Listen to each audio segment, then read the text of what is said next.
excited to announce that if Congress sends me a bill before Christmas, the IRS, this is just out, this is breaking news, has just confirmed that Americans will see lower taxes and bigger paychecks beginning in February. President all kind of fired up about the tentative deal reached between the House and the Senate that would merge the GOP tax plans. But Senator Schumer, he's not buying in. The New York Democrat and minority leader, he's calling on Republicans to delay a tax vote till Doug Jones is seated early next year. He says it's wrong for the GOP to ram it through without letting the senator-elect from Alabama cast a vote. Now, come January, the Republican majority, it will be at 51-49, so their margin for error even smaller. Now, earlier today, I spoke about the Jones win and what is next on Capitol Hill with ABC News political director Rick Klein. Rick, I'd put that chances somewhere between slim and none, and I think none out ahead. Republicans are going to try and get this thing through, if not by the end of this week, next week, right? That's right, Richard. They're not going to delay this, and they view last night's results not as a referendum on the tax cut package, but as a referendum on President Trump, or maybe on President Trump's selection in that race, particularly Roy Moore, such a controversial figure. But there's no question this is going to have major governing implications beyond December. Whatever they do on taxes, they're going to have the slimmest of slim margins to operate with, and ultimately maybe an ungovernable majority. Well, we saw Virginia in the governor's race there, and then not once but twice in Alabama in the primary and the general, where the president basically sits 0 for 3 right now. To that end, if you talk about the fear factor, if you anonymously polled Republicans, are they now no fear when it comes to the president or Bannon, and if they cross him, what he might do? And conversely, how afraid or how much fear do they have of the president's coattails in that they could impact their chances for re-election come November? I wouldn't say it's no fear, but I think certainly the fear has been lessened somewhat. The idea of him having just this massive political operation and boots on the ground that would just move at his beck and call, that doesn't seem to be the case politically. I think in terms of how dangerous the headwinds might be of the president and his policies, it really depends place by place. But I think what Alabama shows is that literally any place is potentially competitive.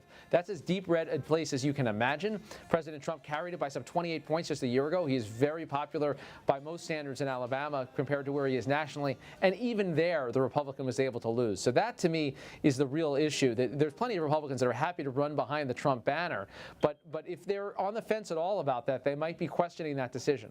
But, you know, even in Alabama, Rick, the president's approval rating in some of those exit polls was 48-48. So people always talk about, well, okay, but with his base, he's really strong. His base is Alabama by his own admission. How much of the vulnerabilities of this president and his ability to lead the party, or the party to want to be led by him, was really put out in stark detail last night?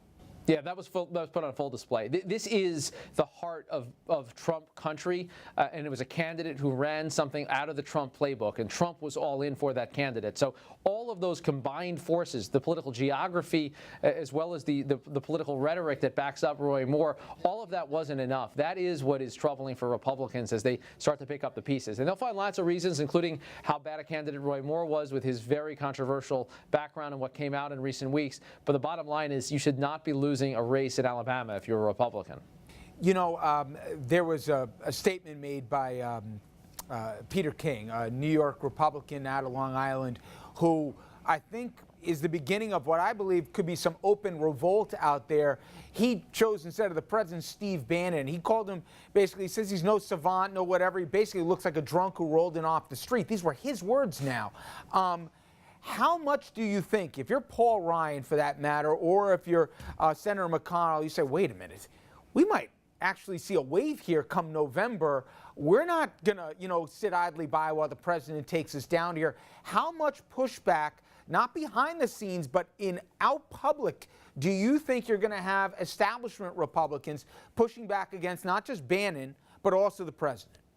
No, I think it's going to be big. I just talked today to the former chief of staff to Mitch McConnell, who says, look, the emperor has no clothes, and people need to recognize that Bannon is very talented at getting his name out there, but he doesn't have money behind him, and he doesn't have political judgment behind him. And I think that's the piece of it that the fallout is going to be complicated for the president to sort out because of his complicated relationship with Steve Bannon. Do you make an enemy out of Steve Bannon if you distance yourself? But I think lots of Republicans are going to be forming a circular firing squad in the aftermath of Alabama.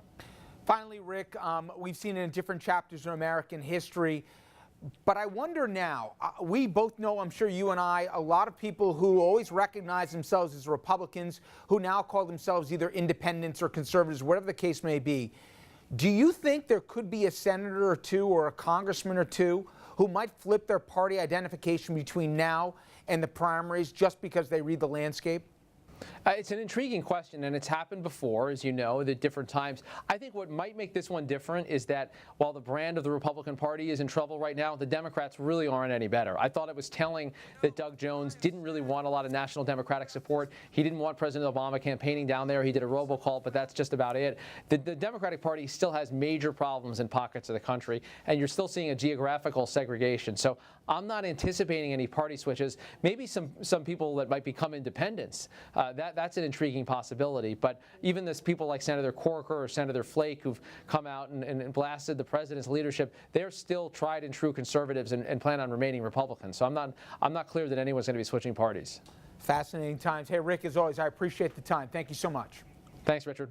Rest of our program all about the law, that with our panel of attorneys. But first, we're going to take a look at the new wrinkles in the Russia probe. Some contentious hearings on the Hill today, in fact, on the subject. Now, the president's lawyer, he wants a second independent counsel appointed to investigate how the FBI is investigating the case and if they can be fair brokers.